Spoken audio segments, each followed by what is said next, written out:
We continue to follow breaking news from Harveyville, Kansas. A tornado hit the town about 9 o'clock last night. Just so you can get your bearings here, Harveyville is about 90 miles southwest of Kansas City. You see it on this map here, a small community. A little more than 200 people live in this town, and Sloan Heller is live there with more this morning on the damage. And Sloan, like you said, as the sun comes up, you get a better view of the damage that this tornado did.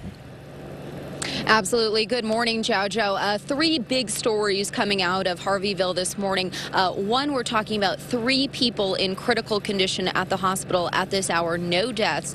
The other big story is there was no tornado siren that went off overnight, and that's because the National Weather Service didn't think this was going to be a tornado. The thinking was this was supposed to be a severe thunderstorm. Well, clearly it wasn't, and you can see from the damage behind me, again, we are talking about up to 60% of this town destroyed.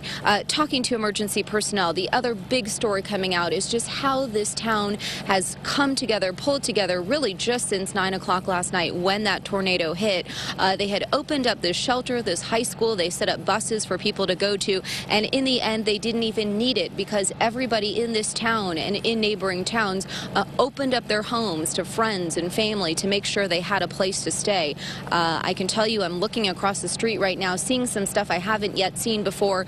Definitely a lot more damage than I first thought, again, in the darkness. But it's weird. Every home is different. You see a home that's untouched, then you see a home that is pretty badly damaged, and then you see trees that are down. It is very spotty like we typically see with tornadoes. Now, again, this is something that crews will be seeing as the sun continues to come up this morning. We talked to an emergency PIO this morning. Take a listen to what he had to say.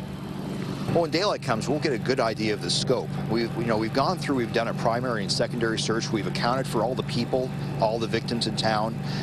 But now this will give us an idea of what the cleanup's going to be like, what recovery is going to take to get this town back like it was.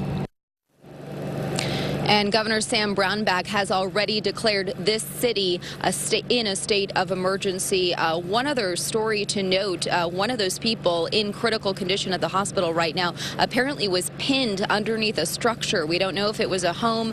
We know a church was destroyed and also an apartment building, so we're not sure where that person was, but they were stuck for a good couple of hours, and emergency crews had to pull that person out and, again, airlift them to the hospital.